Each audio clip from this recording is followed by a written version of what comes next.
sebelumnya kan sebelum masuk siklus persediaan kan pasti, oh ya bentar ini. Bentar ya. Aku record. Atau ini hostnya boleh record dong, supaya bisa di apa sih videonya. Iya, ntar kami record juga kok. Oh udah ya. Oh ya, aku mulai ya. Jadi gini. Pertama kan sebelum masuk ke apa namanya kasusnya itu kan pasti disuruh tanya kan apa sih tujuan auditnya, ya kan. Jadi kalau tujuan audit itu ya kalian bisa cek di sini aja, ada di buku praktikum audit atau di buku Arensen itu ada nih. Semua persediaan yang dicatat benar-benar ada pada tanggal raca atau existence. Jadi kalau disuruh apa ya tujuan auditnya ya sekaligus ACRC-nya kan tinggal isi aja ini. Setelah dihitung dan dicantumkan, ini ownership apa kepemilikan kan, kepemilikan persediaan. Kemudian sesuai dengan prinsip atau apa penilaiannya sesuai dengan prinsip kan, berarti valuation.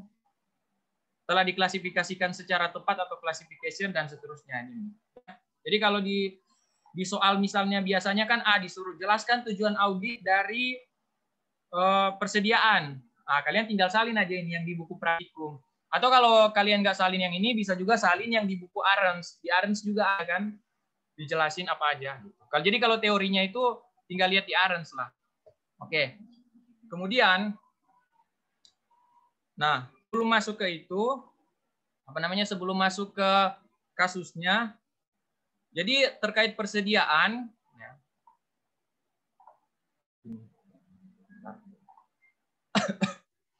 Bentar, kenapa ya? Pertama, ini persediaan kan. Apa sih yang harus diperhatikan dalam persediaan? Jadi persediaan itu yang harus diperhatikan, yang paling penting itu dia ada namanya FOB.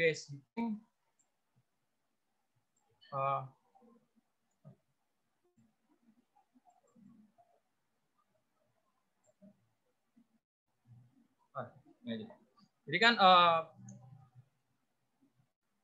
jadi yang pertama itu yang harus diperhatikan itu kan dia ada FOB point. Jadi tanggal dikirim artinya keluar tanggal dikirim ini kan artinya keluar dari gudang penjual. Tanggal dikirim dengan yang kedua ada namanya tanggal diterima. Ya kan? Tanggal 5 itu kan artinya masuk ke pembeli. Nah, masuk ke gudangnya pembeli. Jadi kan kalau FOB shipping point itu dia pas dikirimkan, nah ini dia udah boleh diakui. Jadi maksudnya udah menjadi hak milik si pembeli. Jadi pas dikirim kan. Jadi pas dikirim ini sudah jadi hak milik pembeli. Walaupun belum sampai. Yang kedua, dia ada namanya FOB. Jadi FOB destination itu, nah dia pas diterima, jadi pas diterima itu baru dia boleh jadi hak milik pembeli. Jadi pembeli boleh mengakuinya kalau udah sampai. Gitu. Jadi ini sebenarnya dua hal inti dari ini sih. Persediaan dengan yang kalau misalnya ini ya. Pentingnya ini. Barang konsinyasi.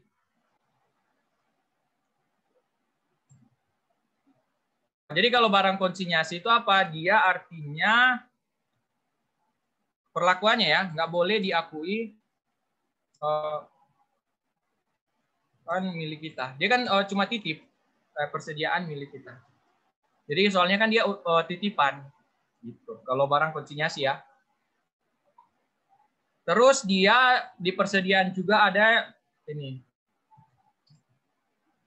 barang cacat, rusak, atau ada biasanya sumbangan, nah, gitu. Jadi biasa di state di soal. Jadi nanti kalau rusak dan sumbangan itu biasanya di state di soal. Ya.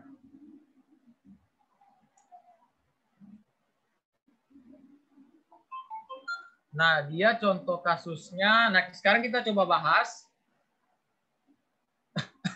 Bahas yang kasus yang aku kirim. Jadi yang ini mana? Ini ya. Jadi kan dalam menjawab soal audit itu yang pertama kali harus dilihat itu ya. Paling penting itu pertama kebijakan akuntansi perusahaan, ya kan? Jadi dalam kasus ini kan dia perpetual, ini perpetual dan dia FIFO, first in first out. Kemudian untuk penjualannya si perusahaan dia mengadopsi dengan destination point. Jadi untuk penjualan. Nah, untuk pembelian, jadi untuk pembelian dia sesuai kesepakatan dengan pemasok, ya kan? Jadi kalau mau apa sesuai kesepakatan. Dan ini adalah nih. Jadi ini adalah tabel persediaan yang untuk 31 Desember ya. Ini 31 Desember 2020. Jadi ini catatan perusahaan.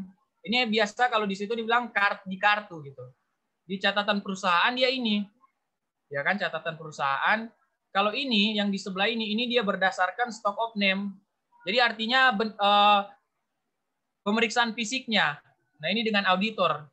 Ya kan? Jadi dengan auditor dia melakukan stock of name. Ternyata ada perbedaan kan? Ini ada perbedaan. Di semua persediaannya ada perbedaan. Nah, kita tujuannya itu mau menyelidiki. Jadi asal-usul perbedaan ini. Nah, ini informasi tambahannya. Ini harga belinya ya. Harga belinya, ini harga jualnya. Jadi harga beli, harga jual per unit. Oke. Kemudian ini informasi tambahan. Yang pertama, ini barang AA ini. Ya. Atau di Excel-nya. Di Excel-nya aku udah salin.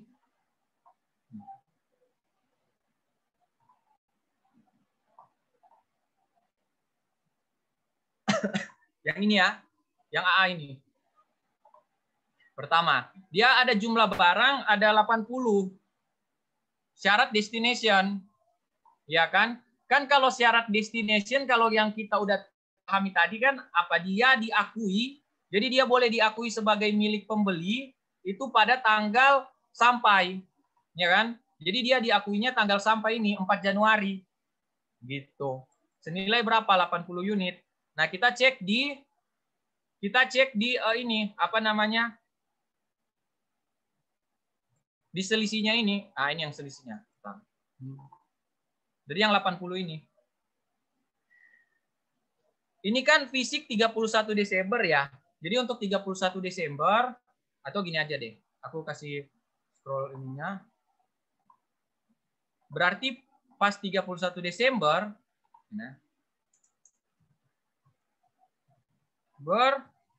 kita tidak berhak mencatat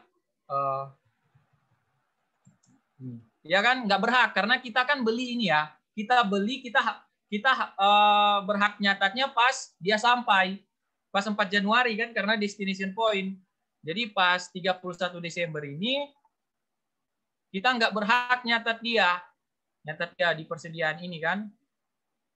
Gitu. Nah, kita lihat di catatan perusahaan. Di catatan perusahaan dia kan ada 410, selisih 80 kan lebih tinggi kan dia catatan perusahaan. Artinya apa? Artinya dia udah catat. Jadi di perusahaan ini si 80 sudah dicatat. Jadi kan kasusnya nanti berarti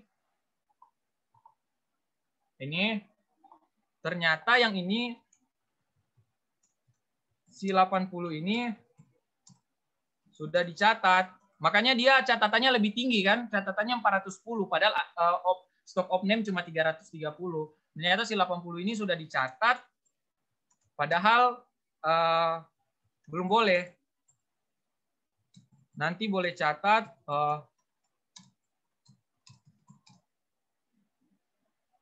jadi pas tahun depan dia boleh catat. Nah, berarti ini kan dikoreksi ya.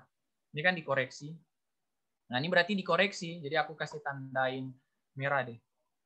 Nah, berarti kita koreksi. Cara koreksinya berarti jurnal koreksinya ya. Jurnal koreksinya aku langsung di bawah aja deh. Jadi jurnal koreksinya berarti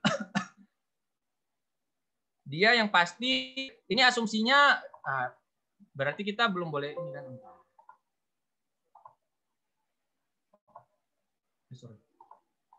Berarti karena dia pencatatannya perpetual, berarti kan persediaannya kita debit kan?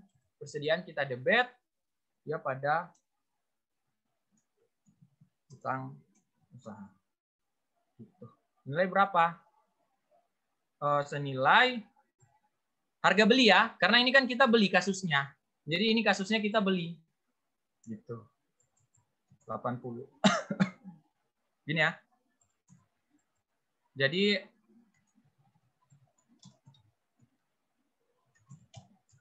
kasusnya kita beli, makanya kita pakai yang 700.000 harga belinya. Gitu ya. Jadi utang usaha pada persediaan. Gitu. Kalau dia pencatatannya periodik berarti kan ini pembelian kan. Kalau periodik ya, tapi karena perpetual dia jadi persediaan. Gitu. Jadi yang AA ini udah selesai dikoreksi. Sekarang kita ke yang selanjutnya yang BB. Ini satu ya. Koreksi pertama satu ini. Koreksi kedua yang BB ini. Ya. Biar lebih jelas. Nah ini. Kita lihat kasusnya. Jadi yang BB itu dia shipping point. Nah ini ya. Jadi yang BB itu dia syaratnya shipping point. Kalau shipping point artinya apa? Artinya boleh diakui sebagai milik pembeli, milik kita kan? Ini kan pembelian. Itu pada tanggal pengiriman gini. Jadi pas tanggal pengiriman ini 28 Desember dia udah boleh diakui sebagai barang milik kita. Jadi 25 unit gitu. Jadi udah hak kita ini yang 25. Nah, kita lihat di sini. Di sini si perusahaan ini kan belum sampai ya, masih 162 kan? Masih 162 kan di stock of name, tapi perusahaan udah catat 187. Nah, itu berarti apa? Udah benar. Ini perusahaan itu nggak salah. Kenapa? Karena emang udah hak kita. Jadi sekalipun dia belum sampai, ini kan statusnya 31 Desember ya. Ya, ini statusnya ini 31 Desember. Nah, ini statusnya 31 Desember, tapi kita udah boleh mengakui karena apa? Karena dia shipping point, artinya pas dia 28 Desember udah hak kita. Jadi yang ini, yang si BB ini, dia kesimpulannya tidak perlu dikoreksi. Nah, kan sudah tepat catatnya. Nah, gitu ya. Gitu. Sekarang kita masuk ke di bawahnya. Ini pembelian udah. Ini aku pindahin ke sini deh. Sekarang penjualan. Sekarang kita ke penjualan. Jadi penjualan sama. Cuma kan penjualan ini artinya perusahaan yang menetapkan aturannya kan syaratnya. Syaratnya itu destination point yang ini. Nah, kalau syarat destination point artinya si pembeli boleh mengakui barang tersebut pada 2 Januari atau saat dia sampai kan? Karena destination point kan. Nah, berarti ya. Ini kan kita penjual ya. Berarti pas 31 Desember barang ini masih milik penjual atau perusahaan. Kita kan penjualnya. Ini kan transaksi penjualan. Yang ini catatan penjualan perusahaan. Jadi pas 31 Desember barang ini masih milik penjual atau perusahaan gitu. Nah, kita lihat si CC ini. Ternyata di CC ini, nah ini teman-teman lihat, ternyata dia juga masih catat, ya kan? Jadi kan barangnya itu 100, ini kan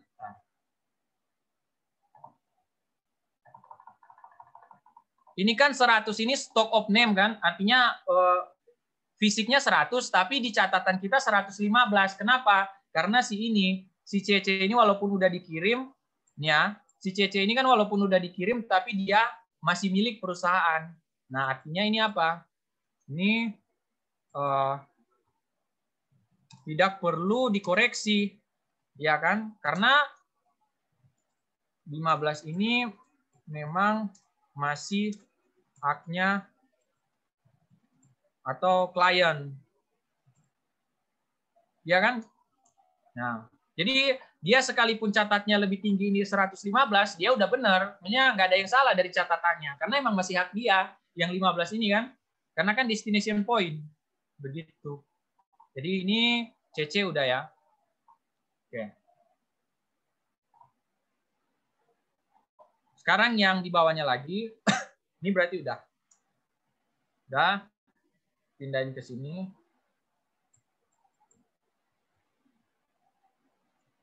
Sekarang kita masuk ke informasi tambahan. Nah ini.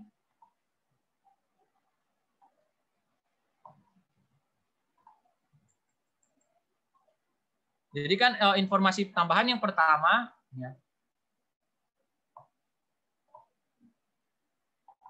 terdapat barang konsinyasi EE jumlahnya 10 milik PT Indah yang belum dicatat. Jadi ternyata ada barang konsinyasi, ya kan, milik PT Indah.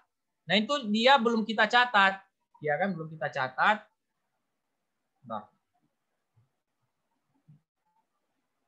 Nah itu kan artinya apa?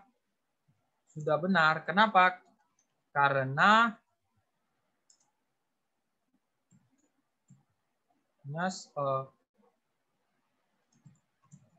bukan hak kita. Nah, gitu ya. Jadi kan kasusnya dia ada 10 barang EE nih. Jadi ada barang EE, dia milik PT Indah, ada di kita, ya kan, ada di kita, tapi kita nggak catat. Nah, ternyata dia ini barang konsinyasi. Artinya kan emang udah benar dong kita. Maksudnya si perusahaan itu udah benar. Kenapa? Karena si 10 ini memang apa namanya? Bukan hak dia. Makanya di sini ya, yang EE ini. EE. Nah. Yang EE ini teman-teman lihat, dia kan pemeriksaan fisiknya kan 88. Tapi di catatan perusahaan itu 78. Karena 78 itu dia nggak nyatat kan si 10 ini. Dan dia udah benar. Karena itu barang konsinyasi. Jadi dia nggak boleh catat gitu. Itu ya aturannya. Sebenarnya ada yang pakai pendekatan bahwa barang konsinyasi itu kalau dicatat persediaan konsinyasi ada sih yang gitu. Tapi umumnya nggak dicatat. Jadi barang konsinyasi itu dia udah benar. Barang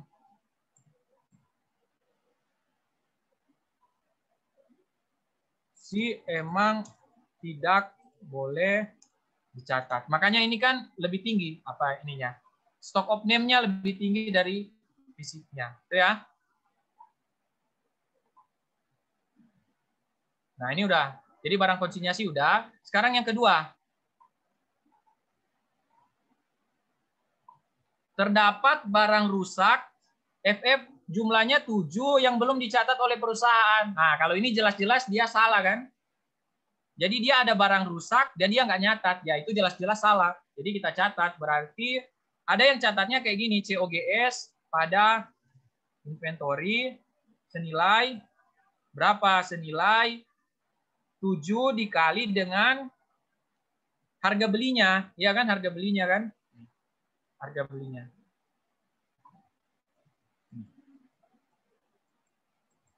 Nah ya harga beli. Gitu. Atau bisa juga ada yang pakai pendekatan ini sih. Beban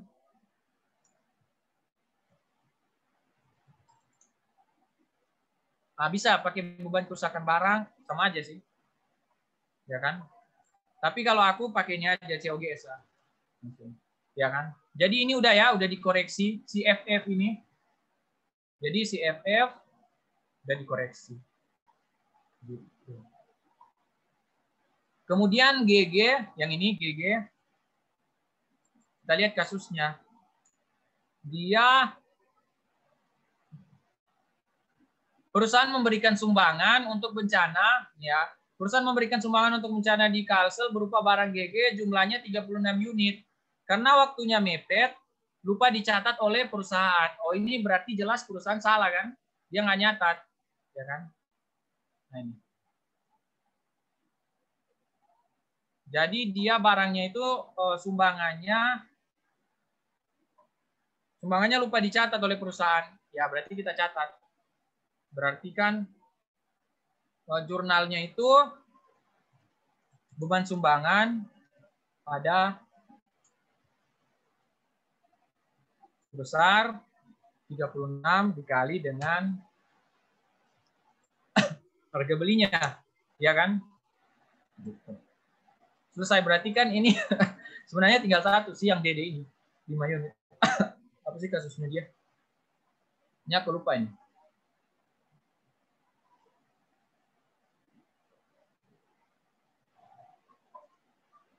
Barang AA, BB, CC, ya. Berarti sisa ini kan yang belum, nggak diketahui ya asal-usulnya. Jadi kan kita nggak tahu ya, ini 5 ini karena apa? Maksudnya informasi di soal nggak ada. Si selisih 5 ini kan, si tinggal DD kan yang belum dikoreksi, ya udah. Kita asumsi aja. Asumsi barang hilang. Nah, kita asumsinya barang hilang. Karena emang nggak ada di soal kan. Berarti, catat lagi. COGS pada nilai 5 dikali dengan iya benar, 5 dikali dengan 250.000. Nah, ini sebenarnya udah selesai sih. Jadi teman-teman itu kalau udah selesai jurnal koreksinya, itu sebenarnya udah selesai juga kertas kerjanya. Jadi tinggal disalin kan. Contohnya ini kan kertas kerjanya ya. Kertas kerja AA. Jadi per klien 31 Desember, ini per klien itu artinya ini ya. Percatatan ya. Nah, ini percatatan.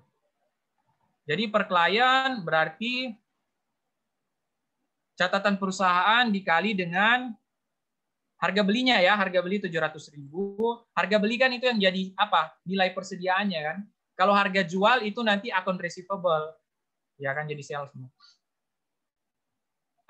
Jadi iya sales ya.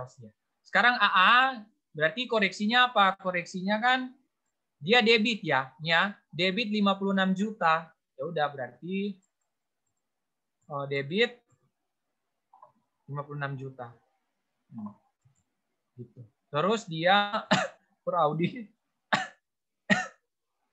ini dikurangi ini. Kredit dia tadi persediaan ya, sorry. Persediaan yang AA ini dikredit. Ini ya, kredit 56 juta. Berarti per audit ini tambah debit dikurangi yang dikredit. Tarik aja ke bawah. Jadi semuanya nanti ditarik ke bawah. Sekarang yang BB per klien berarti ini ya 187 catatan perusahaan dikali dengan harga belinya 600.000 gitu. Terus dia tadi ada koreksi nggak dia? Kalau dia nggak ada koreksi, nah ini kan tidak perlu dikoreksi karena perusahaan sudah tepat catatnya. Ya udah, berarti nggak ada koreksi, udah gitu. Sekarang yang CC, kemudian dia catatan klien 115 dikali dengan harga belinya, cost-nya kan, cost-nya.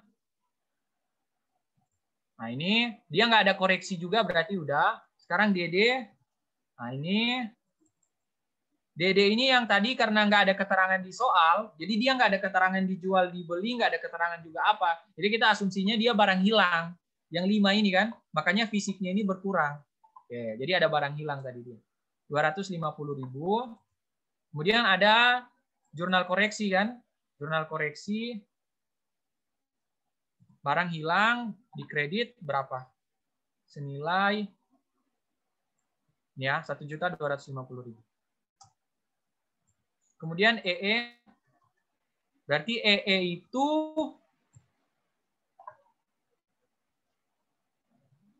ini ya 78 catatan perusahaan kan 78 dikali harga belinya cost-nya 200.000. Dia nggak ada jurnal koreksinya berarti tetap FF. Jadi FF dia nah ini ada koreksi nih FF. Dia catatan perusahaan 27 dikali dengan harga belinya 150.000, ya kan? Kemudian dia ada koreksi. Koreksi senilai berapa? Koreksi senilai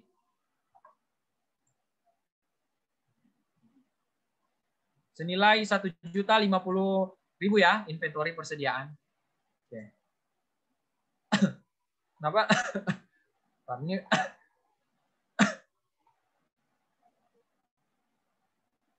oh, kenapa barang hilang dan barang rusak di debitnya di COGS? Ya kan, karena kan sebenarnya ini barang hilang dan barang rusak ya, yang ini ya. Ya sebenarnya kan kalau barang hilang dan barang rusak itu kan sebenarnya ada beberapa pendekatan. Jadi boleh kalian gini, boleh kalian ini beban barang hilang atau beban lain-lain boleh, beban lain-lain, ya kan? Ini beban lain-lain bisa juga gitu. Tapi kalau seingatku ya, yang dulu kita belajar, dia barang hilang dengan barang rusak bisa juga langsung ke COGS. Gitu. Maksudnya sama aja kan, dua-duanya beban kan, walaupun klasifikasinya beda, tapi apa istilahnya masih inilah, masih nyambung gitu. Jadi COGS itu kan COGS ya. COGS itu kan paling pertama kan kalau dia terjual. Nah dia sebenarnya boleh juga kalau dia hilang atau dia apa namanya rusak. Nah itu bisa kan ke COGS. Kalau kalian ingat yang dulu kan kalau ada pemeriksaan fisik dan ada rusak dia bebannya ke COGS. Jadi aku pakai pendekatan dia masukin ke COGS atau biar inilah beban lain. Boleh lah, ini ada pilihan. Gitu. Nah beda kasusnya dengan yang ini. Ini kan sumbangan ya. Kalau sumbangan itu kan ya jelas dia harus dicatat beban sumbangan.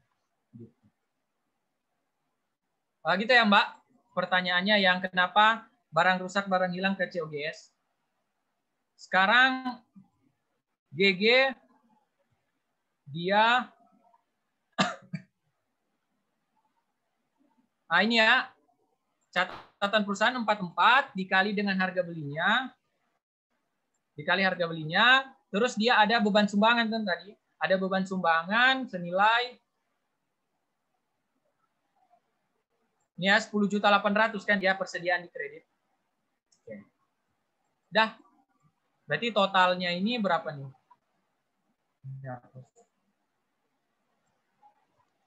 Oke.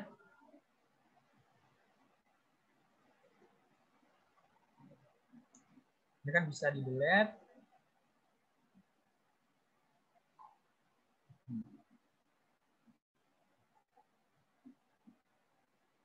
Gimana ya ini?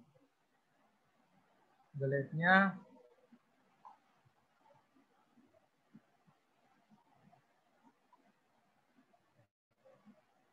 Oh ya. Ini ya. Jadi tinggal auto zoom.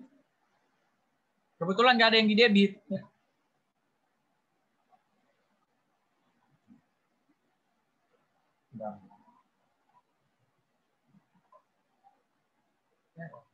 Apa? Oh ya. Terus ini auto zoom. Oke. Per audit berarti ya. Oke. Nah, ini selesai. Oh ya, kalau kata dosenku itu kalian harus apa? Kalian harus tulis semua ini. Dibuat oleh siapa? Misalnya ini harus nama orang sih.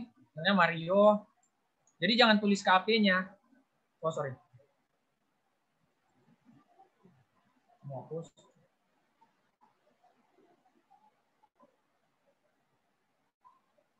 Nah, ini ya. Dibuat oleh misalnya Mario. Ditulis oleh Mario. Tanggal. Jadi periode ini 12 31 atau Desember, ya kan? Tanggal pemeriksaan ya berarti ya, tanggal pemeriksaan kapan dibuatnya tanggal berapa, diperiksanya tanggal berapa, schedule persediaan ini ya, selesai ini, gitu. Jadi persediaan itu sebenarnya udah selesai gitu aja, gitu ini ya. Oh ya, dia jangan lupa kesimpulan. Jadi kalau kesimpulan buat aja gini, berarti kesimpulan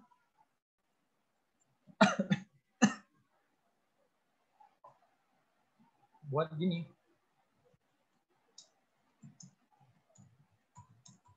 Pun persediaan dan kami usulkan jurnal koreksi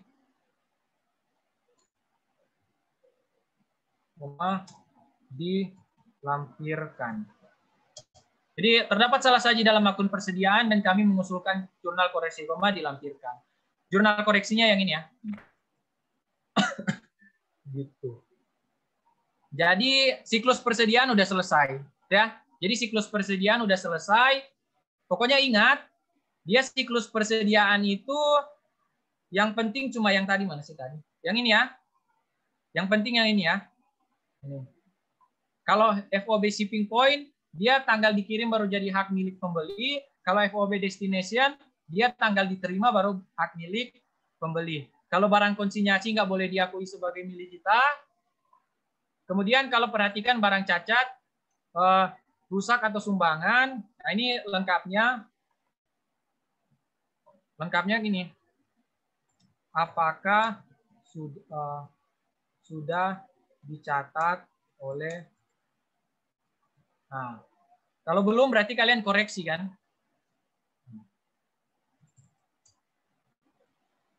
Oke, selesai ya. Jadi untuk persediaan nanti ini Excel-nya aku rapihin, aku kirim ke kalian. Gitu ya. Oke. Jadi ini persediaan. Ini udah ya persediaan. Sekarang kita ke soal berikutnya, ke investasi. Ya. Ke investasi dia kasusnya begini. Jadi seperti pertama, oh ya, apa namanya? Tujuan audit investasi itu kalian bisa lihat di ini ya. Di apa namanya?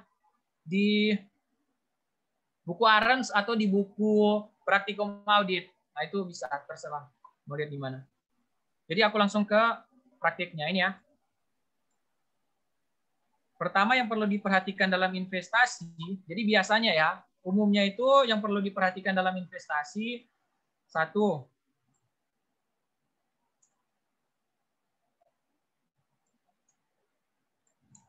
lihat baik apakah, ini kata-kata biasa, maksudnya kata-kata sebagai kita lah, maksudnya kata-kata informal lah ini. Lihat baik-baik apakah itu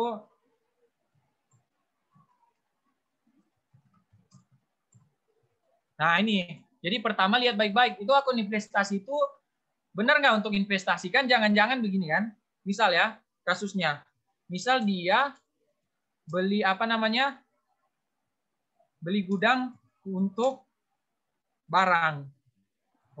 Tapi dicatat sebagai investasi. Ya kan, nah ini kan jelas salah kan? Nah ini kan salah. Harusnya kan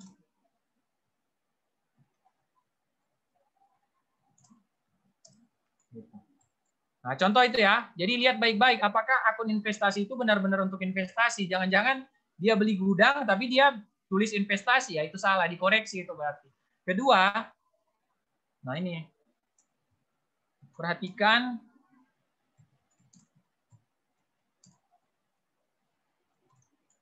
cost dan equity. Jadi kalau cost itu dia cuma mengakui dividen kan? Cost kan, kalau kalian ingat-ingat. Jadi cost itu dia cuma mengakui dividen. Kalau metode ekuitas itu dia mengakui hasil investasi kan? Kalau metode ekuitas kan. Gitu. Baru yang ketiga,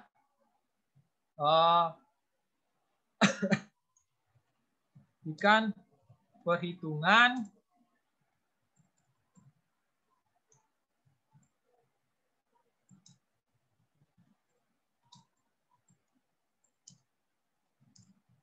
nah, jadi yang ketiga itu perhatikan. Jadi kalian hitung ulang lah istilahnya. Jadi misalnya dia, oh harusnya dividen yang boleh diakui itu cuma 5 juta, tapi perusahaan catatnya 10 juta. Nah, itu kan salah kan, dikoreksi. Nah, itu. Jadi investasi itu dia cuma seputar ini sih. Gitu. Mungkin kalau ada lain nanti bisa ditambahkan ya, kalau teman-teman punya yang lain. Gitu. Nah, contoh ini ya kasusnya. Jadi kasusnya ini. Nah, ini kasusnya. Jadi perusahaan itu dia kebijakan akuntansinya Kalau di bawah 20%, jadi investasi saham di bawah 20%, dia metode biaya. Gitu kan? Kemudian kalau di atas 20%, dia metode ekuitas. Ya, jadi ada dua, metode biaya, metode ekuitas. Nah ini catatan pengeluaran investasi perusahaan selama 2020. Nah, jadi ada dia beli saham, dia beli saham. Nah ini yang contoh yang aku bilang. Dia uang muka pembelian gedung, lihat ya. Dia uang muka pembelian gedung, tapi dicatat sebagai pengeluaran investasi. Ya itu kan salah. Gedung itu kan bukan investasi, dia kan aset. Ini juga pembelian asuransi untuk gedung perusahaan selama 10 tahun. Tapi dia catat sebagai investasi, yaitu jelas salah. Artinya perlu dikoreksi, gitu kan? Jadi dari awal ini aja udah kelihatan salahnya di mana. Dan ini ada saldo investasi perusahaan ya. Saldo investasi perusahaan, nih investasi gudang kantor, ini kan salah ini. Harusnya nggak boleh kan? Investasi asuransi, harusnya nggak boleh kan? Tapi dia catat. Nah, terus ini adalah ini informasi tambahan. Ya. Auditor melakukan pengecekan informasi ke PT Parsia dan PT Vale. Jadi PT Parsia dan Vale ini dia apa? Anak perusahaan kita lah, bukan anak perusahaan sih. Tempat kita investasi saham, ya tempat kita investasi saham kan Parsia Novel ini. Dengan hasil sebagai berikut. Nah ini saham beredarnya 800. Ini saham beredar ini berarti total ya, total saham beredar di Bursa Efek. Kemudian labanya, ini dividennya. Nah ini informasi tambahan, auditor mendapati bahwa akuntan perusahaan tidak mencatat hasil investasi dan dividen untuk tahun 2020. Nah ini kan, berarti dikoreksi juga ini. Jadi nanti dia dikoreksi. Ya, sekarang kita coba satu-satu koreksinya ya. Kita coba, mulai dari yang ini. Mulai dari yang ini.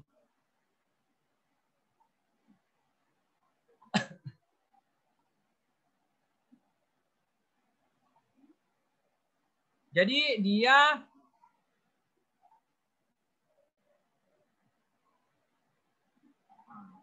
ini ya. Jadi untuk pembelian gedung untuk kantor baru, yang ini, pembelian gedung untuk kantor baru, dia apa? Jadi dia kan nggak boleh ya, nggak boleh. Berarti dia dikoreksi. Dikoreksinya apa? Koreksinya berarti yang pasti ya, yang pasti di di kredit itu investasi apa namanya, gedung kantor. Maksudnya dihapus kan? Harus dihapus dia, ya kan? Kemudian debitnya apa? Debitnya bisa kalian uang muka gedung atau bisa aset lain-lain, bisa aset lain-lain. Ya, bisa aset lain-lain atau ada pendekatan kalau di akuntansi pemerintah kan bisa langsung di aset tetapnya kan ya. Aset tetap bisa. Sama aja sih. Pokoknya ini uang muka pembelian gedung ini aset ya, uang muka pembelian gedung ini dia jadi aset. Nilainya berapa? Nilainya 40 juta kan. Nah, aku koreksi di mana ya?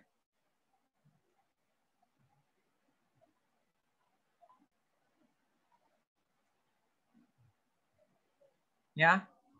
Jadi senilai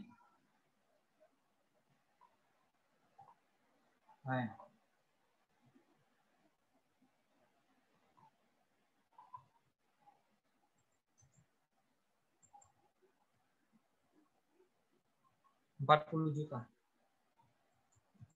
Kemudian yang kedua, ini kan asuransi. Asuransi juga kan nggak boleh dicatat sebagai akun investasi kan dia. Ya kan? Nah, kita hapus juga. Jadi yang pasti dia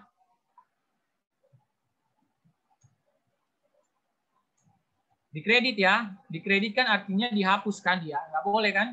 Nah, catatnya apa? Catatnya beban dibayar di muka. Oh, sorry, kok beban dibayar di muka?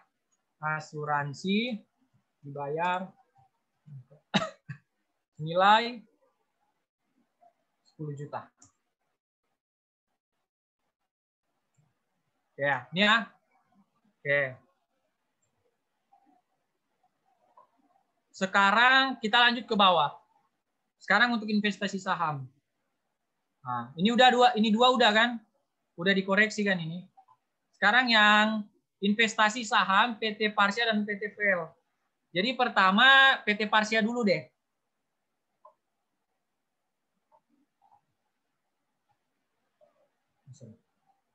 Dia kan saham beredar 800 ya. Berarti kepemilikan kita. Kepemilikan. Coba kita lihat ya. Dia tadi berapa nih? Dia. Nah ini ya. Dia belinya 80 lembar. Ya kan dengan nominal 500 per lembar. Jadi dia belinya 80 lembar. Jadi dia belinya kan 80 lembar. Dari saham beredarnya 800. Berarti apa nih? 10%. Kalau 10% kan artinya dia cost method kan? Kebijakan untuk akuntansi perusahaan kan? Jadi kurung karena di bawah 20%. Oke. Dan dia kan tadi dia bilangnya ini ya. Kasusnya ya. Ini kasusnya kan perusahaan tidak mencatat hasil investasi dan dividen kan? Ya udah berarti kita catat. Karena kan dia nggak nyatat. Jadi catatnya itu berarti catatnya ya. Berarti sorry. Oh ya, langsung di sini aja bisa jurnal koreksinya. Berarti jurnal koreksinya kalau metode cost itu dia cuma catat dividen kan? Berarti dia catat bisa dia ini dividen pada dividen income. Begitu kan dia? Senilai berapa? Senilai ini ya, 100 juta dikali dengan 10%. Ya. Nah, ini jurnal koreksinya. Nah, kalau untuk laba tidak dicatat. Nah, ya kan? Karena cost. Sekarang yang PT VL, dia kepemilikan, dia beli berapa ini tadi? Dia kan belinya 120 lembar ya. Dia beli 120 lembar. Oke. Jadi dia beli 120 lembar dari saham beredar 500. Artinya 24% kan? Kalau 24% kan berarti dia metode ekuitas. Nah, karena di atas 20%. Berarti karena dia sebelumnya nggak catat laba dan ininya dividen, kita catat.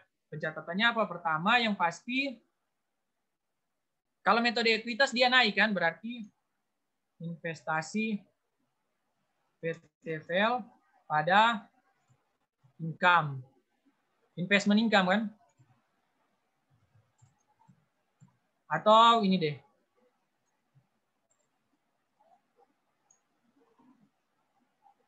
Ya kan bisa. Senilai berapa? Senilai 24% dikali dengan labanya 450 juta. Nah ini ya. Oke. Kedua, kita catat dividen. Jadi kalau catat dividen berarti dividen receivable pada ini investasi, ya dia langsung kan kalau dividen dia langsung mengurangi akun investasinya kan kalau metode ekuitas PT VL. Nah, ini ya jurnal koreksi yang kedua. Berarti dia nanti berapa nih? 120 juta dikali dengan 24%. Nah, ini berarti, oh ada yang lupa ini, sorry. Ini yang investasi pada pendapatan di investasi ini, dia harus dilihat juga kapan dia belinya. Ya kan? Dia kan belinya ini 1 November ya. Mulai 1 November kan? Berarti yang menjadi hak dia cuman, jadi yang menjadi hak dia itu dikali juga. Jadi yang menjadi hak dia itu, ini kan 24% dikali itu, dikali November, Desember. 2/12. Ya. Ya. Kalau dividen enggak. Kalau dividen enggak perlu dikali bulan kan. Dividen itu kan dia tok dikasih kan satu kali. Tapi kalau ini dikali 2/12. Ya kan? Tadi apa? Ya. Bukan bulan. Sekarang berarti udah selesai ini. Nah, ini investasi udah selesai juga, ya kan? Jadi sebenarnya cepat, cuma 15 menit selesai. Sekarang kita buat kertas kerjanya. Jadi kertas kerjanya itu kalian sebenarnya nggak harus ini sih, nggak harus apa, nggak harus lihat di buku, bisa buat sendiri. Nah, kalau aku buat sendiri kan jadinya gini.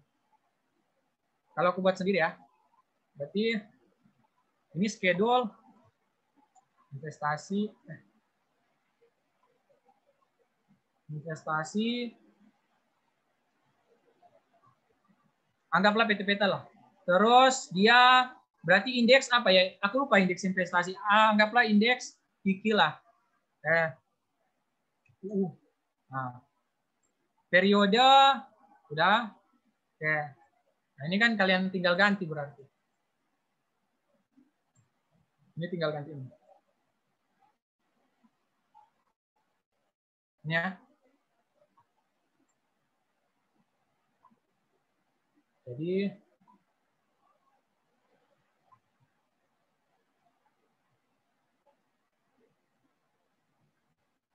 terus nih, catatan per klien. Berarti catatan per klien kan berarti mana? Ini ya, catatan per klien, saldo investasi akhir lapio perusahaan, Arsya. Ini bentar ya.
Oh ya udah. Sorry kalau dia PT Parsia itu cuma ini ya. Dia PT Parsia ada nggak ya yang mempengaruhi? Oh nggak ada ya dia. Nih PT Parsia dia dividen receivable sama dividen income. Ini kan dia. Jadi nggak ada yang mempengaruhi investasinya. Jadi ini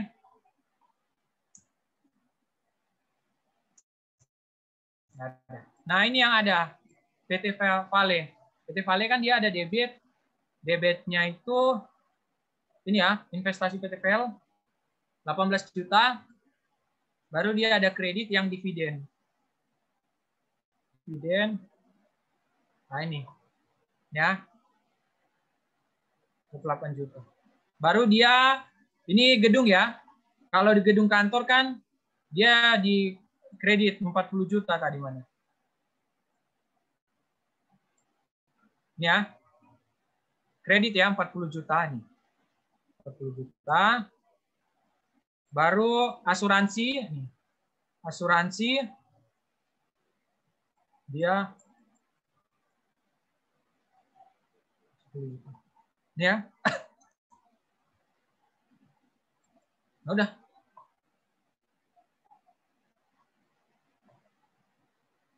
Oke.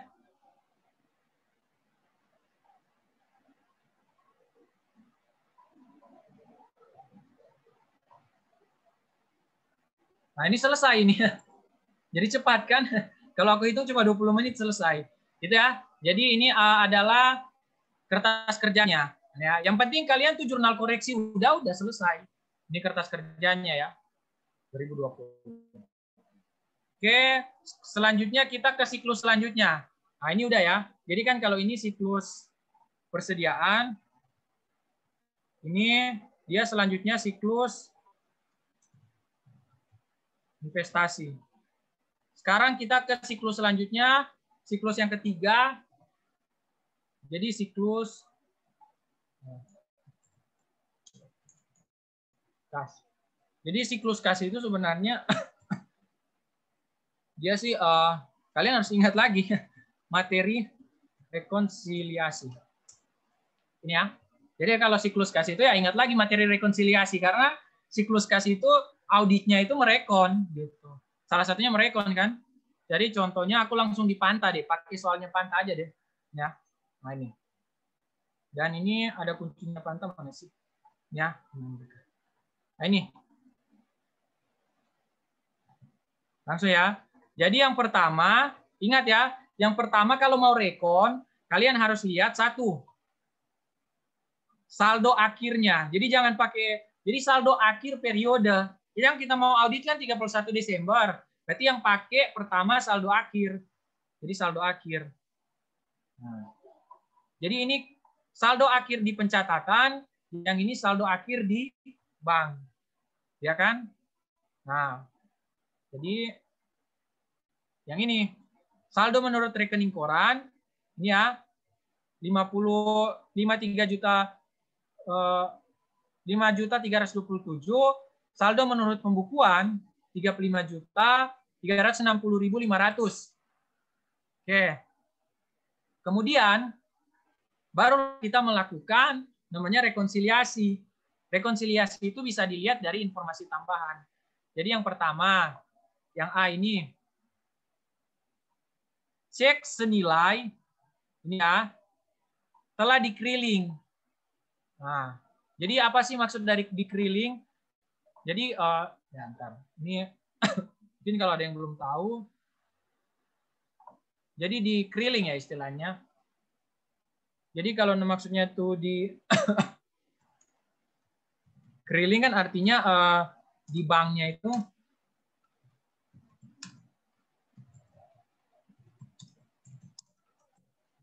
jadi di bank itu telah ditarik uang tersebut kan artinya dikriling. Gitu. Nah, iya kan? Jadi dia di soal ini dia bilang ini si 3.955.000 ini udah oleh bank ini udah ditarik. Jadi di bank itu udah dicatat pengeluaran, di bank ya udah ditarik, tapi dalam jurnal, dalam pembukuan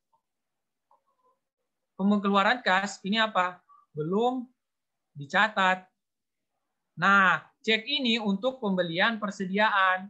PT ABC menggunakan metode persediaan periodik. Ya udah, berarti salahnya di ini kan? Salahnya di apa namanya? Di perusahaan yang nggak catat. Nah, itulah yang A ini. Jadi dia mengurangi. Nah, ini ya. Yang 3.955.000 ini ya.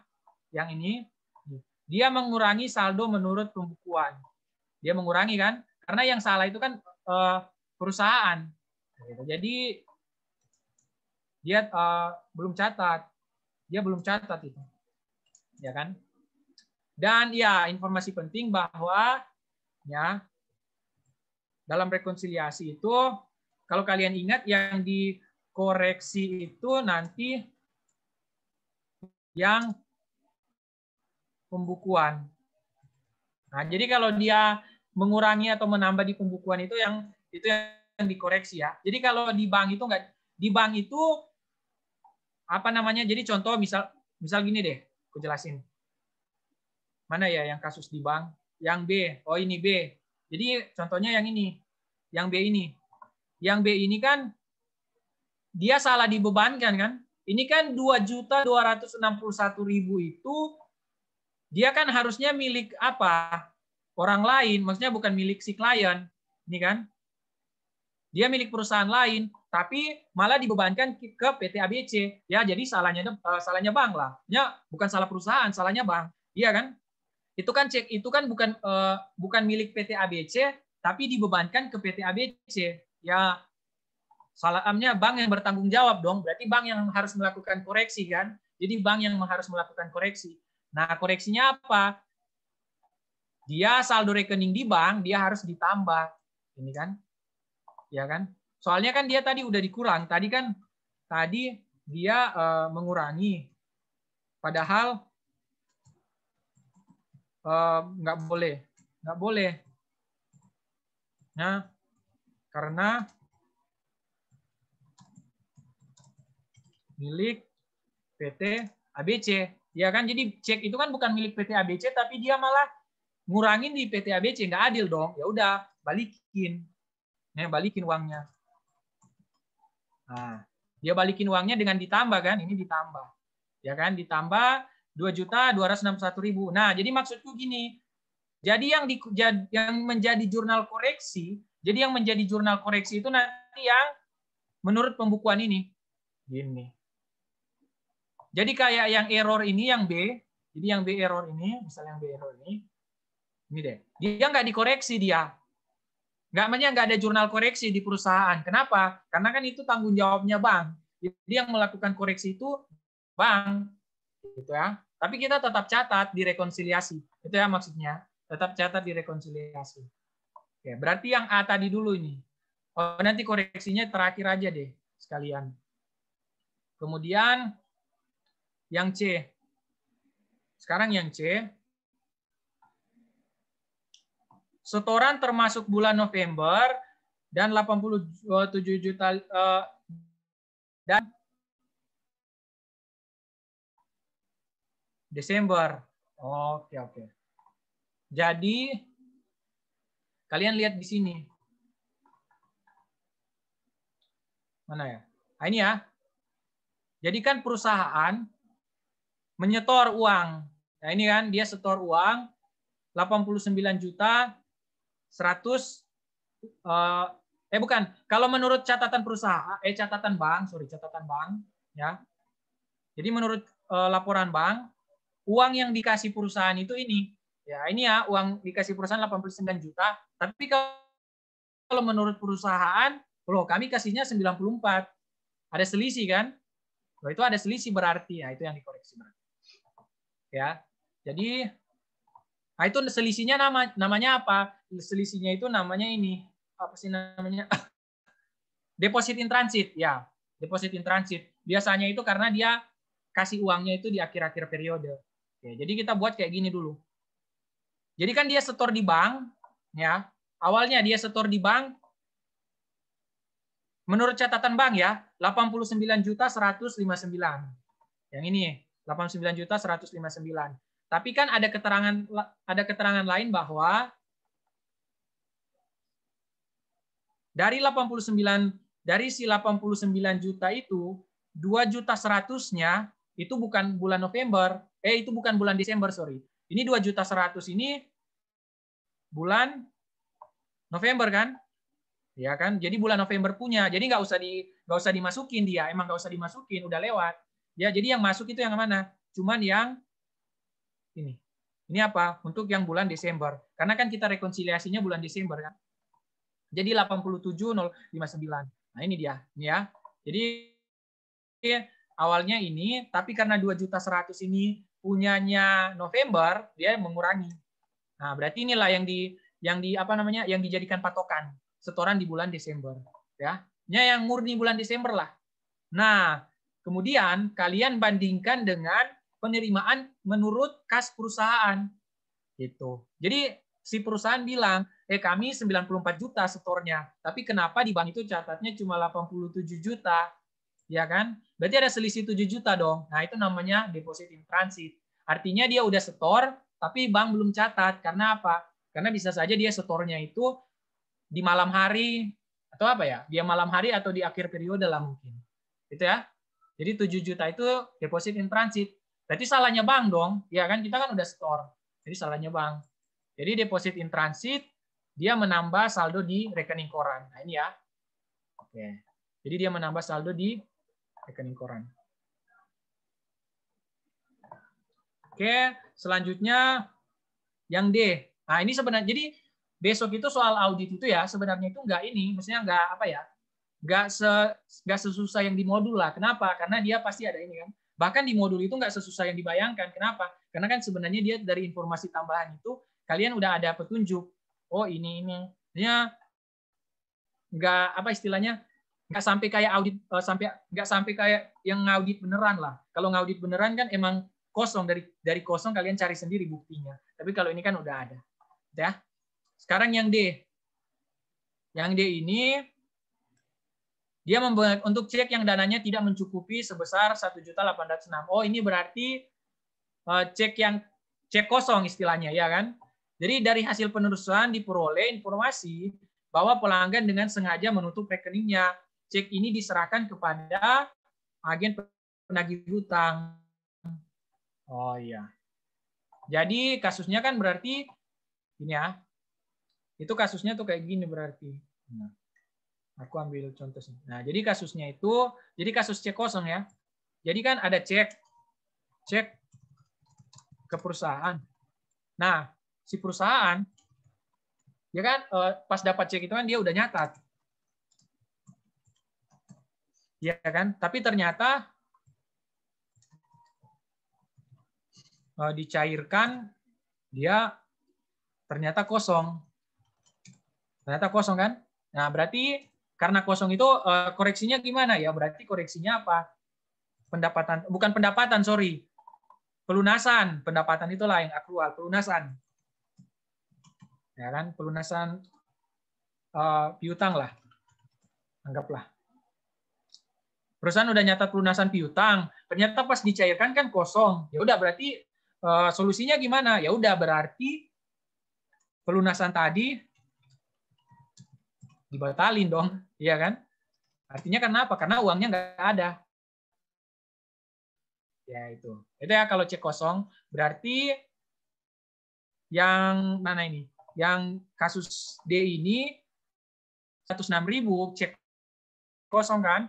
Ya kita berarti batalin pelunasannya. Nah ini mana tadi dia? Nah ini not sufficient fund check kosong. Jadi dia mengurangi uang, jadi mengurangi saldo di pembukuan. Karena pelunasannya kita batalin kan, ya kan? Ya kan mengurangi dia berarti. Gitu.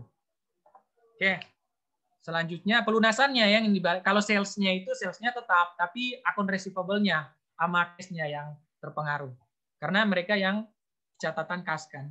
Sekarang yang apa lagi nih? Yang E. Oh, yang E ini kan dia bilang wesel sebesar 21 juta ditambah bunga. Jadi ada wesel 21 juta ini nominalnya. Terus ada bunga. Ada dua ya. Weselnya, bunganya. Dibayarkan langsung ke bank berdasarkan kesepakatan yang ditandatangani 6 bulan lalu. Oh, berarti udah ada kesepakatan. Tapi wesel tersebut dicatat sebesar 21 juta pada pembukuan ABC. Oh.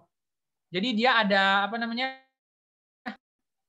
Dibayarkan langsung kan, tapi si PT ABC itu dia masih kan tersebut dicatat 21 juta pada pembukuan PT ABC. Ya sebenarnya soalnya ini agak rancu sih. Ini 21 juta ini maksudnya pelunasannya udah dicatat pada pembukuan atau weselnya itu masih ada dalam pembukuan, ya kan? Beda kan artinya itu. Nah, kita coba lihat di ininya deh. Kalau kayak gitu bingung langsung lihat rekening koran aja. Nah, dia dari rekening koran lihat. Ini kan wesel dibayar, artinya ini bank udah apa namanya udah mengurangi kas kita kan. Jadi kas milik kita itu ini tadi yang dana tidak mencukupi kan udah. Ini wesel dibayar langsung. Jadi uang kita di bank itu kan udah berkurang untuk pelunasan wesel. Tapi ya kan, ini udah 22 juta. Tapi menurut pembukuan perusahaan dia belum ada. Dia belum ada kan? Ya kan? Padahal harusnya udah berkurang 22.400.000-nya udah lunas 22.400.000. Tapi di perusahaan catatannya ini belum ada nih, kosong kan, ini kosong. Ya udah kita koreksi. Ya koreksinya di apa namanya? Di perusahaan dong. Ya ini dia. Pembayaran wesel 21 juta. Pembayaran wesel 21 juta Yang 1.400.000-nya dia bunga. Nah, itu ya. Jadi jangan si 22.400.000 ini kan 22.400.000 ya. Jangan semuanya jadi wesel, enggak. Karena kan dia bilangnya di bawah yang wesel itu cuman 21 juta kan?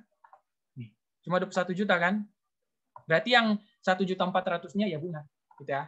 Berarti udah ini, ya kan? Nah, jadi kalau dari sini kan soal, nah kan kalau ini kasusnya itu, ini ya kasusnya itu kan, ini kan anggaplah belum ada ya outstanding check ini belum ada, kan nanti kan kayak gini kan, ya kan? Nah ini kan kalau teman-teman lihat kalau misalnya kasusnya kayak gini, dia informasi tambahannya udah habis, ya kan? Udah cuma sampai E kan, cuma sampai E, tapi dia belum balance, ya kan? Ini kan saldonya ditambah ini, terus dia total saldo ini. Nah sekarang menurut pembukuan 35 juta, terus ada penyesuaian jadinya 7.199. Jadi kan istilahnya pas jawab ini, oh ini kenapa belum balance? Ya belum balance berarti artinya masih ada yang harus dikoreksi gitu. Gitu ya. Walaupun informasi tambahannya udah habis sebenarnya, ya kan? Informasi tambahan ini kan udah habis cuma sampai E. Tapi kita lihat di ini, di sininya. Ada nggak yang belum kita catat tadi? Nah, yang ini. Kalau yang cek yang dananya tidak mencukupi kan udah kan ini. Terus wesel ini kan udah juga tadi kan. Nah, udah. Nah, ini beban jasa bank bulan Juli. Nah, dia 374.500. Ini kan nggak ada di informasi tambahan, tapi kita bisa lihat di sininya harus dikoreksi kan gitu. Jadi sekalipun nggak ada di informasi tambahan, kalian harus teliti. Gitu. Teliti, bedakan telitinya bandingkan rekening koran dan pencatatan perusahaan.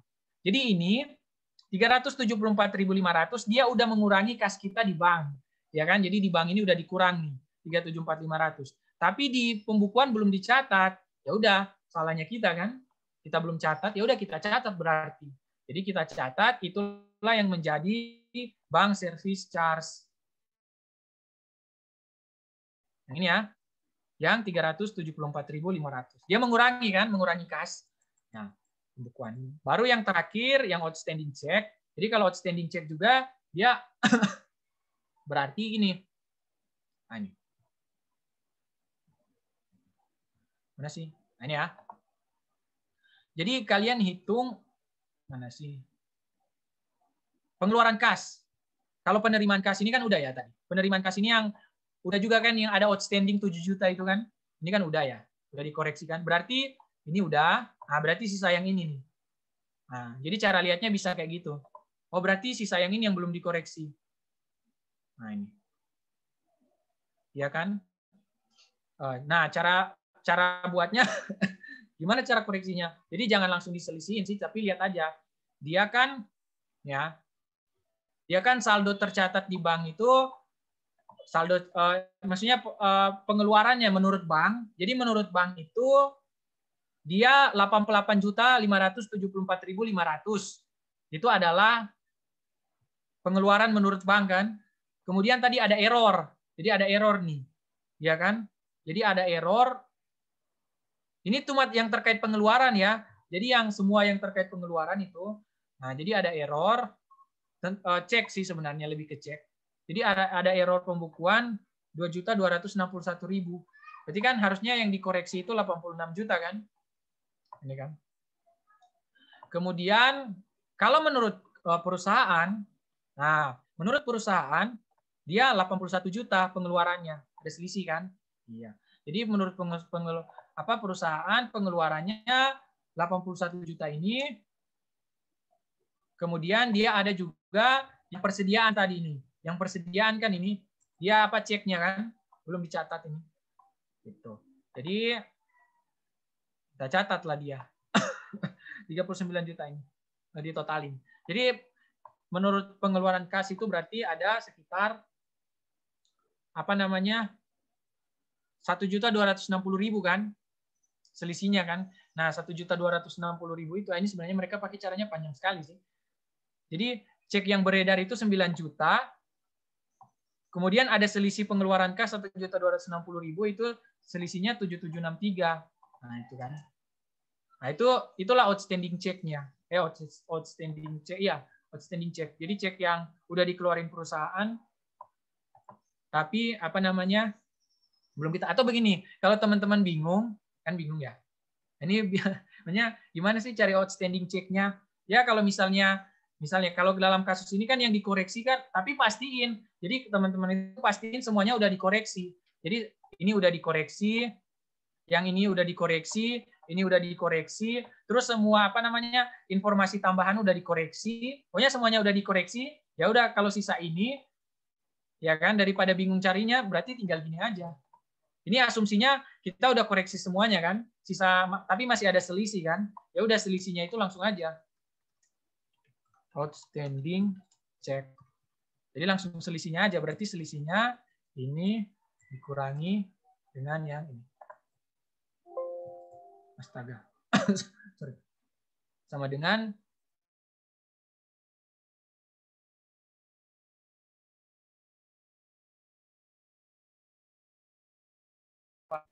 ribu dikurangi 6.825.000. Nah ini, di 14.588.000 dikurangi dengan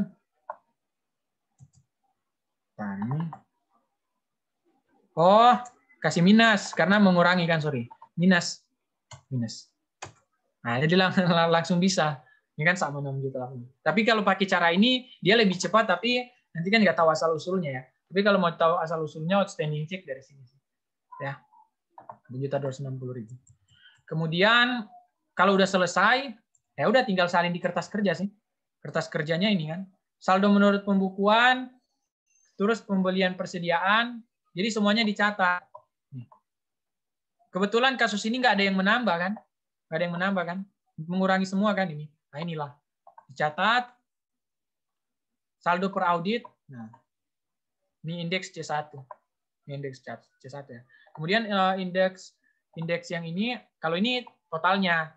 Jadi kan awalnya 35 juta. Nih, awalnya kan 35 juta tuh yang saldo, mana sih? Ini ya, saldo menurut pembukuan awal ya.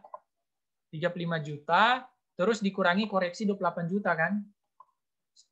Sisanya 6.800.000. Nah, itu kalau ini kertas kerja yang total ini, lead schedule-nya. Jadi ini namanya lead schedule. Jadi lead schedule itu kalau udah total. Kalau ini kan istilahnya kalau nggak salah ya, ini namanya supporting schedule. Yang apa namanya detail-detail gini. Kemudian ini ya. Baru kalau untuk jurnalnya, sekarang ke jurnalnya.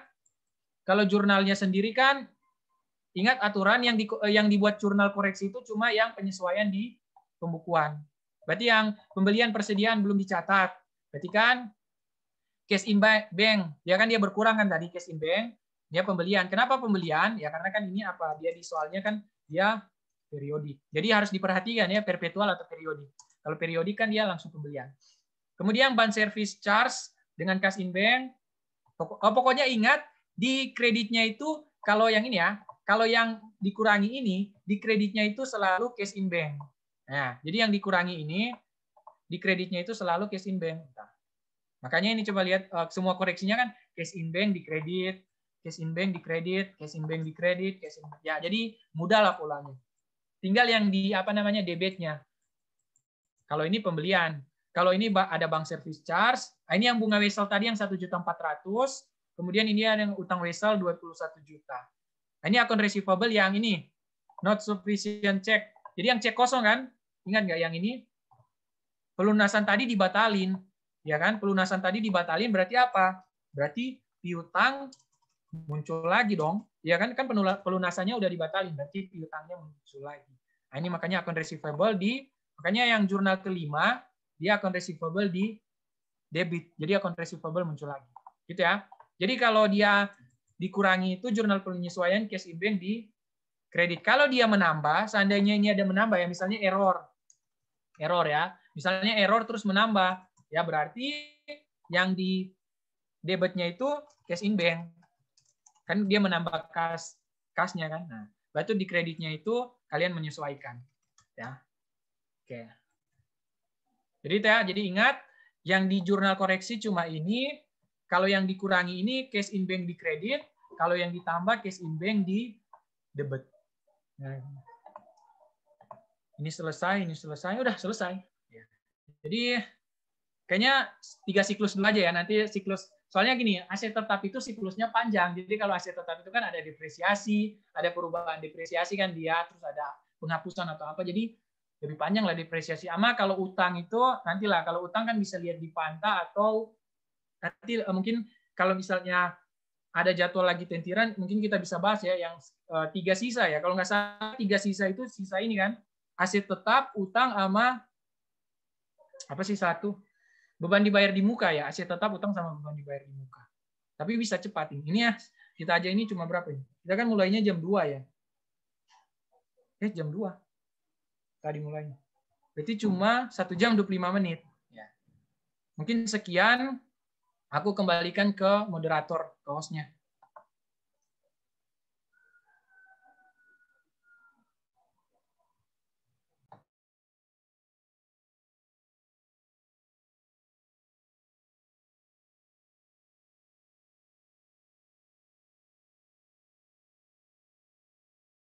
Makasih Mario buat tentirannya. Teman-teman kira-kira ada yang mau bertanya dulu nggak sebelum diakhiri?